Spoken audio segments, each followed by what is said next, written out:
नमस्कार दोस्तों। आज हमारे एक महानतम और देश को बनाने जोड़ने और देश को पेट भरने की सीख देने वाले, अपने से पहले दूसरे को खिलाने की सीख देने वाले, शांति प्रेम और सन्मान का राह दिखाने वाले सिख धर्म के पहले संस्थापक गुरु परम पूज्य गुरु नानक देव जी का आज पुण्यतिथि है। मैं उनको सादर नमन करते हुए अपनी चर्चा शुरू करूंगा, क्योंकि आज आवश्यकता है गुरु नानक देव जी ने जो मार्ग दिखाया था उस मार्ग को हम स्वीकारें, उस पर आगे बढ़ें। तो यही है। क्योंकि भारत में आज घमंड है, भारत में आज कायरता है, भारत में आज साजिश है और भारत में आज तोड़ने का काम हो रहा है वो भारत जिसे बनाया गया था। और इसीलिए क्योंकि भारत घमंड कायरता का नहीं, विनम्रता और वीरता का देश रहा है, यह बात गुरु नानक देव जी ने बड़े अच्छे से समझाई है। और इस बात को ही लेकर के कल राहुल गांधी ने केरल में भी यही बात कही। We are not ready to accept an India that is divided and full of hatred. We do not recognize this India, and this is not our India. Our India is full of affection for its people. Our India is an India where brother loves and supports brother. So the first message of Bharat Chodo Yatra is we will not accept the hatred and the violence that the BJP and RSS are spreading in our country. The second message is we will not accept an India which is unfair to the large majority of Indian people. We will not accept an India where millions and millions of youngsters cannot find a job, have to beg for a job, and then have to commit suicide because they cannot get a job. We will not accept an India where parents spend their entire life's earnings trying to educate their children, trying to send their children to school and then to college, to university, only to be told that your child cannot get a job. And we will not accept an India where the vast majority of poor people are drowning in high prices. And I would like to thank all of you for supporting this idea of Bharat Chodo Yatra. कि आपसी प्रेम और सद्भाव भारत का स्वभाव है, भारत का स्वभाव जोड़ना है, भारत का स्वभाव हमला नहीं, लोगों से प्रेम करना है, जनता के साथ अन्याय नहीं बल्कि जनता के साथ न्याय करना है, सबको खिलाना है, सबका पेट भरना है, हर किसी के हाथ में रोजगार हो इसकी कोशिश करनी है। और यही, और किसी के साथ चाहे महिला हो पुरुष हो उसके साथ में अन्याय नहीं करना है। तो यह बात समझने की जरूरत है और इस बात को लेकर के राहुल गांधी ने किया। यह बात क्यों कही, इस पर मैं आता हूं। क्या होता है उत्तर प्रदेश, जहां डबल इंजन की सरकार है, जहां नरेंद्र मोदी जहां के जिस राज्य के सांसद हैं और जिस राज्य के मुख्यमंत्री भगवाधारी हैं जो रामराज्य कहते हैं, तो आप समझिए उस उत्तर प्रदेश में एक घटना होती है, दिल दहलाने वाली घटना है। और घटना यह है कि एक बच्ची, 15 साल की बच्ची एक मेला देखने जाती है। 1 सितंबर की घटना है और यह आज मैं आपको 22 सितंबर को बता रहा हूं, 21 सितंबर को मामला सामने आता है।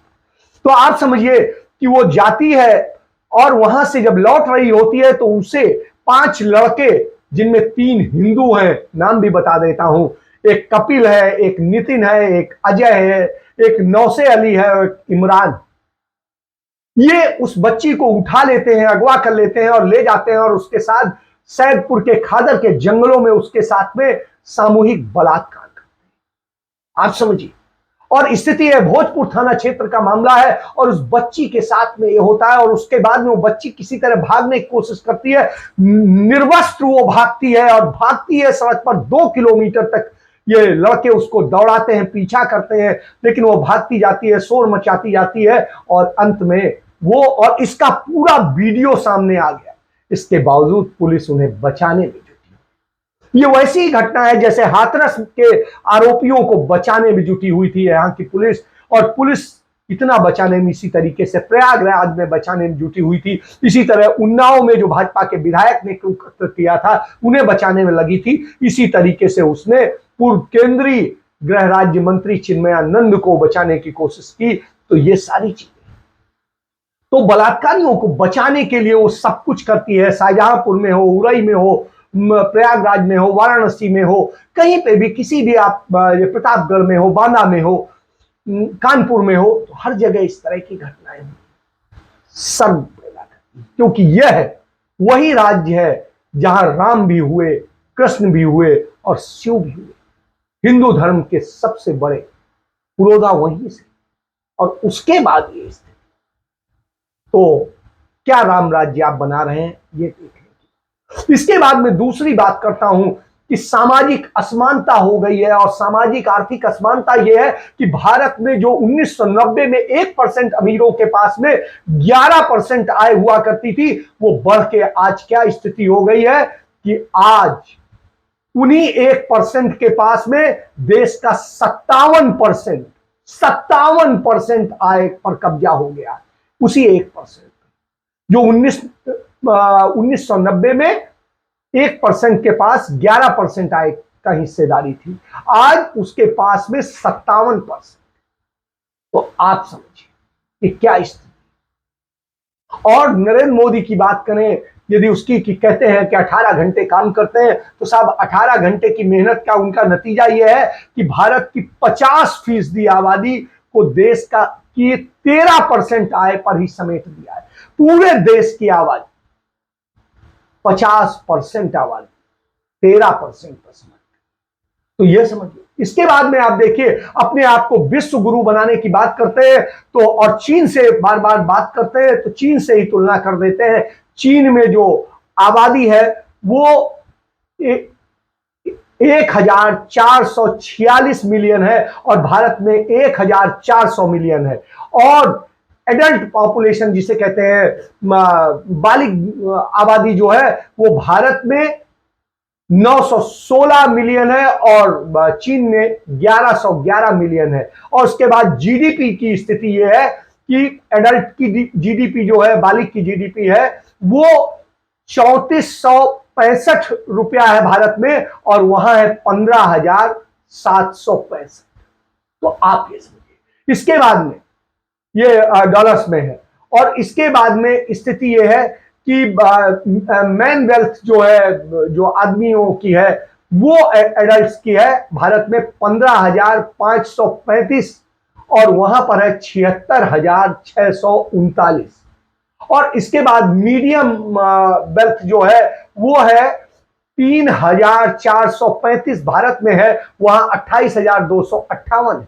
और उसके बाद में टोटल वेल्थ जो है वो भारत में 14.2 है, और वहां पर 85.1%।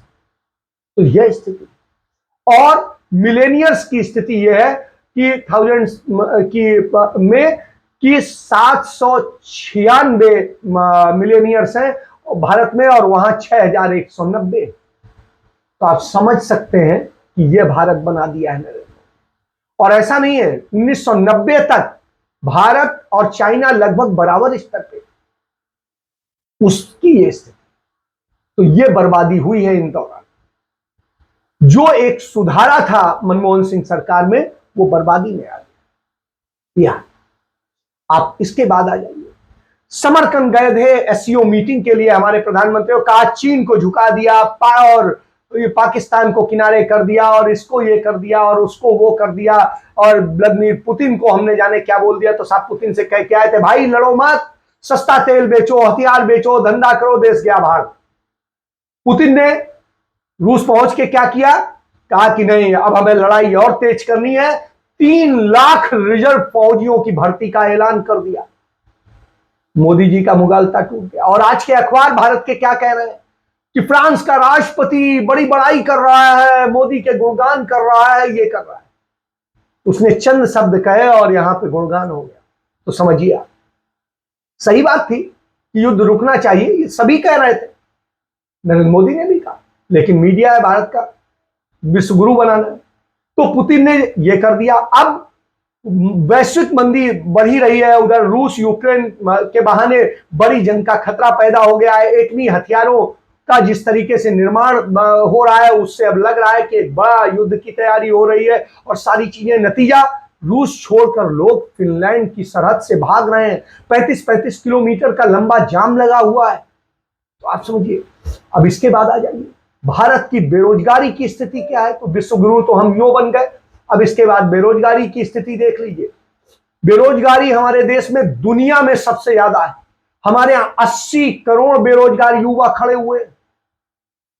लोगों के पास में खाने के लिए अनाज नहीं है और इसलिए 5 किलो अनाज पर जीने के लिए भी वह सरकार के दान पर भिखारी बना के रख दिया है। और ऐसी स्थिति, लेकिन अदानी सेठ बढ़ रहे हैं, दुनिया के दूसरे नंबर के तीसरे नंबर के सबसे बड़े रईस बन रहे हैं। और जब यह स्थिति हो रही हो तो देखना पड़ता है कि अदानी कितनी नौकरी दे रहे हैं, कौन कितनी नौकरी दे रहा है। तो यह भी जान लीजिए, दुनिया भारत में सबसे ज्यादा नौकरी देने वाले जो 5 बड़ी प्राइवेट कंपनियां हैं, उनमें स्थिति यह है, सबसे ज्यादा नौकरी टाटा कंसल्टेंसी देती है। वो करीब 5.25 लाख लोगों को नौकरी देती है। और उसके बाद में क्विस ग्रुप है जो 3.25 लाख लोगों को नौकरी देता है, ये सर्विस सेक्टर। और उसके बाद लार्सन एंड टब्रो है जो 4.25 लाख लोगों को नौकरी देता है। और उसके बाद में इंफोसिस है, इंफोसिस जो है 2,60,000 लोगों को नौकरी देता है। रिलायंस इंडस्ट्री है जो 2,37,000 लोगों को नौकरी देती है। और इसके बाद में मतलब 5वें नंबर पर रिलायंस आता है। और उसके बाद में टॉप 100 में भी अदानी नहीं आते हैं कि जो नौकरी देते हो, टॉप 100 में भी नहीं आते। और भारत की जो टॉप 500 कंपनियां हैं जो नौकरी देती हैं, उनमें स्थिति है सिर्फ 69 लाख लोगों को नौकरियां मिलती हैं, सिर्फ 69 लाख लोगों को, 500 सबसे बड़ी कंपनियां। और भारत की 139 कंपनियां हैं जो 10,000 या 10,000 से ऊपर जहां पर कर्मचारी। तो आप इससे समझ सकते हैं कि देश की स्थिति क्या है। तो रोजगार देने का सबसे बड़ा सेक्टर सरकार थी, केंद्र सरकार थी, राज्य सरकारें थी, उनमें आप खत्म करते जा रहे हैं। भारत सरकार के और राज्य सरकारों के निगम होते थे, कंपनियां होती थी, उन्हें आप बेचते जा रहे हैं। तो साहब जब ये हो रहा हो तो आपको समझना पड़ेगा कि देश की स्थिति क्या है। तो देश को जब आप भिखारी बना दे रहे हो तो उस स्थिति में चिंता करनी पड़ती है। और इस चिंता का दौर चल रहा है और इस चिंता के दौर को समझिए। और इसको जब समझेंगे तब आप जानेंगे कि कहां जा रहे हैं आप। तो इस चीज को समझने के लिए जरूरी है कि आपको ये समझना होगा कि भारत कहां जा रहा है। तो जब ये स्थिति हो तो इसको आप समझ, स्थिति क्या है, इसीलिए भारत जोड़ने की जरूरत पड़ रही है। और इस जरूरत को समझिए। तो ये जरूरत ये है कि साहब दादा हैं चंचल जी जो बीएचयू के बड़े मतलब दादा के नाम से ही जाने जाते हैं। उन्होंने एक बड़ी अच्छी चीज उन्होंने लिखा कि कल इतिहास कोच्चि तट पर बैठा अपने को निहार रहा। उसके पास कुछ नहीं है, न राज है, न पाठ है, ना ही शासन की बागडोर है, ना ही कोई कलाकार है, ना कोई मशहूर वैज्ञानिक है। आधी धोती पहने, आधी धोती लपेटे, बांस के डंडे के सहारे बड़ा बड़ा डगभरता गांव गांव डगर डगर निकल पड़ा है। और उसके पीछे चल पड़े हैं लोग। और जो चल पड़े हैं किसान हैं, मजदूर हैं, औरतें हैं, मर्द हैं, युवा जन हैं, विद्यार्थी हैं, सब हैं। वह जहां खड़ा हो जाता है मरकज बन जाता है। इतिहास के कान में किसी ने इस बात को लेकर फुसफुसाया, कल आ रहा है, वापस लौट के आ रहा है। राहुल गांधी कोच्चि के तट पर है, भारत जोड़ने निकला है। इतिहास को गुदगुदी हुई, पलट कर देखा, आंचल पकड़ लिया, अरब की रानी कोच्चि खड़ी मुस्कुरा रही है। आबो हवा गांधी का वारिस आ रहा है, भारत जोड़ने आ रहा है, कुछ जुड़ रहा है। इतिहास तुम तो गवाह हो और संरक्षक भी हो, दोनों हो। खोलो पन्ना, देखो हिस्से, उस हिस्से को जब हुकूमत हंसती रही, मुट्ठी भर नमक से अंग्रेज सल्तनत डर जाएगी, मस्खरा है, तवज्जो मत दो, यही रहा ना।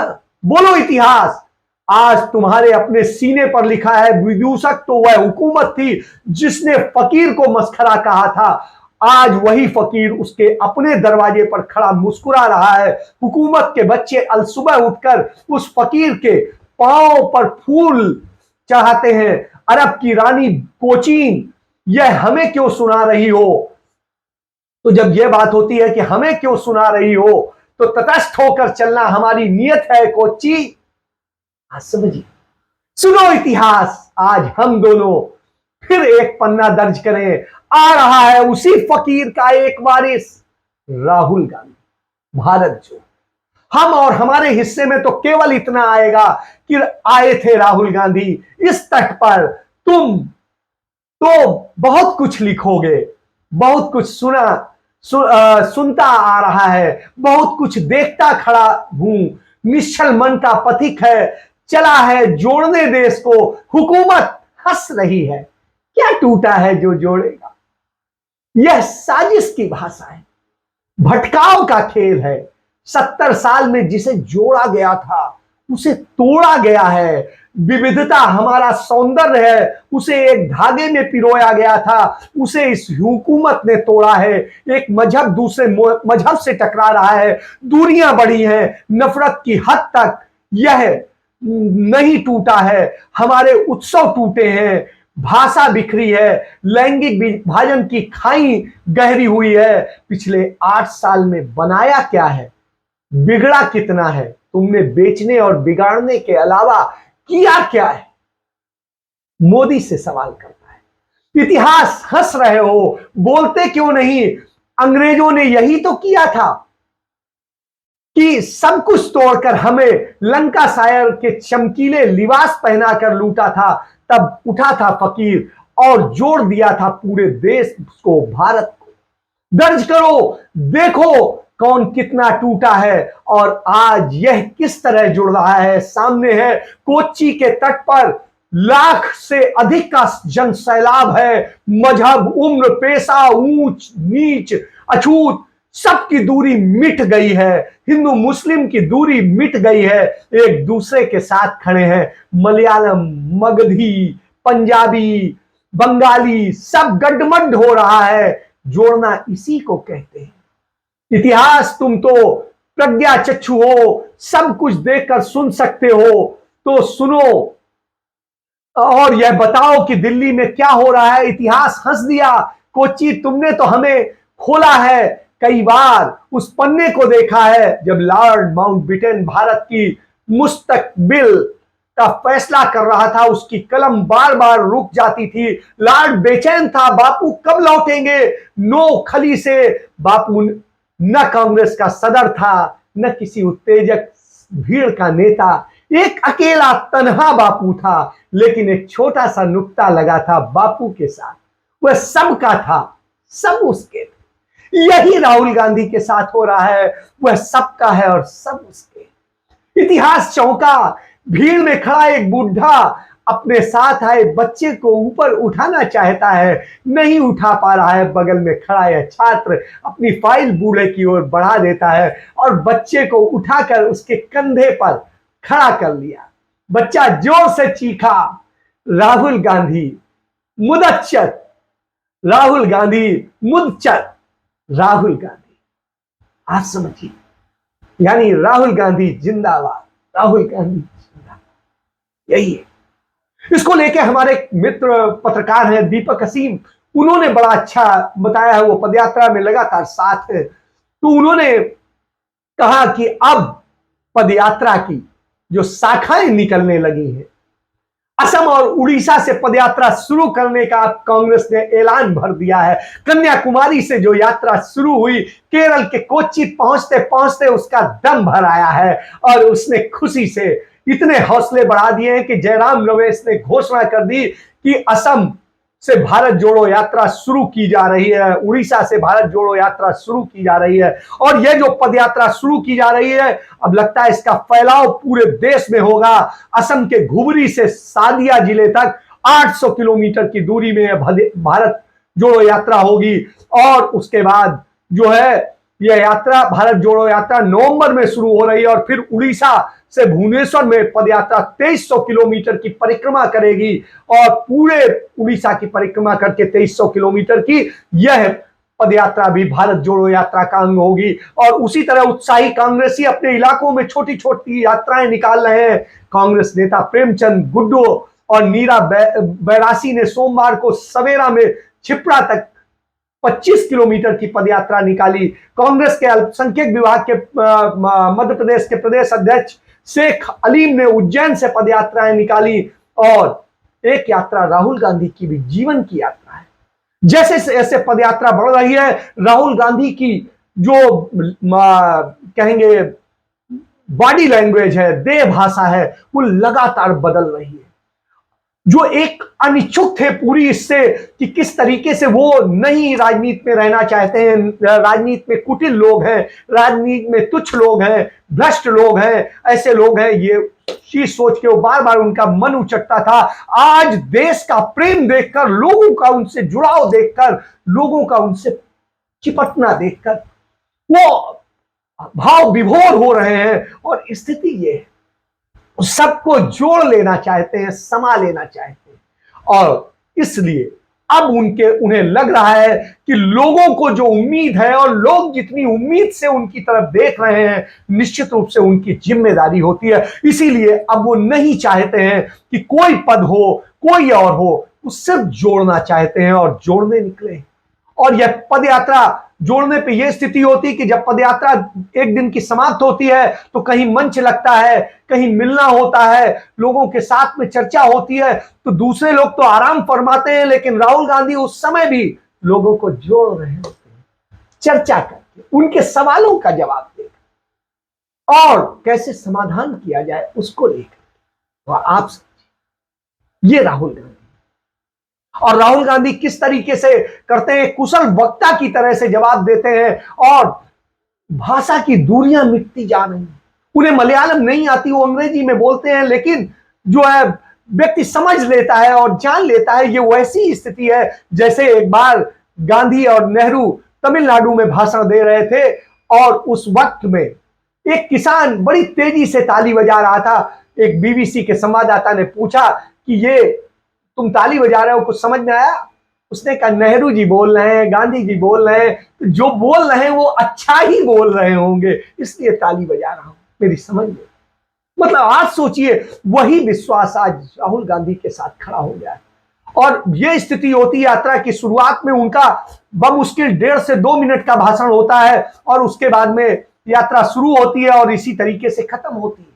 और उसके बाद में वो लोगों के साथ में सब शेयर करते हैं, लोगों से मिलते हैं, जहां पर रुकते हैं वहां के संभ्रांत लोगों से, हर वर्ग के लोगों से मिलते हैं, हर तरह के व्यवसाय के लोगों से मिलते हैं, कामगारों से मिलते हैं। तो ये समझिए, दूसरी तरफ सत्ता क्या कर रही, सत्ता के पक्षधर मीडिया चैनल्स हो या सत्ता के लोग हो, नेता हो, वो उन्हें बदनाम करने के लिए हर साजिश रच रहे हैं। और वो साजिश किसी भी तरह की रची जा रही है और ये साजिशें ऐसा नहीं है कि खत्म हो जाएंगी। Main stream media Rahul Gandhi को दिखाता नहीं है, लोकल मीडिया जरूर कवर करता है, अच्छे से कवर करता है, विदेश में कवर किया जा रहा है, लेकिन भारत में नहीं कवर हो रहा है। और स्थिति यह है कि राहुल गांधी को बदनाम करने वाली खबरें छापी जाती हैं, दिखाई जाती हैं, लेकिन उनको जो है उनकी यात्रा की उसको नहीं दिखाया जाता है। क्यों? क्योंकि यही सरकार की सत्ता की नीयत और यही स्थिति है। और अभी आप देखिए, सत्ता ने एक कोशिश केरल में भी की थी यात्रा को परेशान करने के लिए, लेकिन वो परेशान नहीं हुए, सड़क पर ले जाते हैं। पूर्व मुख्यमंत्री हो, प्रधानमंत्री और जैसे स्थिति तक के स्ट्रक्चर के लोग रहे हो, जमीन पर ले जाते हैं, तो नहीं डरते।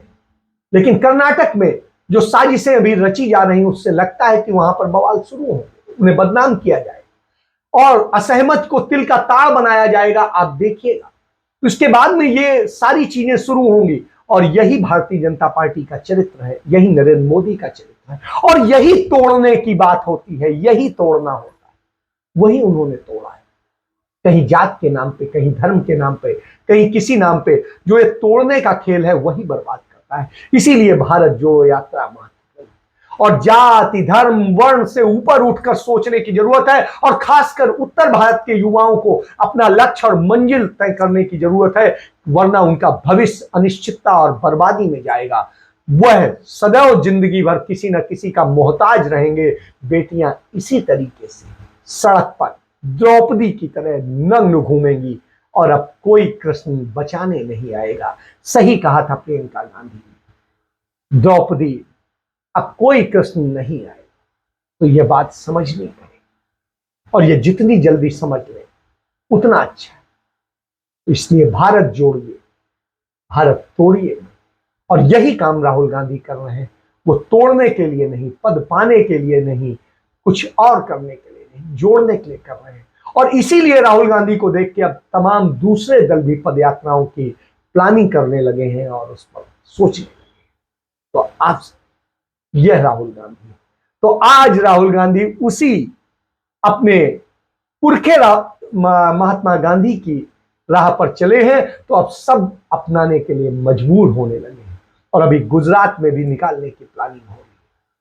तो आप, तो अब भारत जुड़ेगा भी और तोड़ने वालों को मुंह तोड़ जवाब भी देगा, यह उम्मीद रखता हूं। इसके साथ चर्चा समाप्त करता हूं। जय हिंद, जय भारत, वंदे मातरम।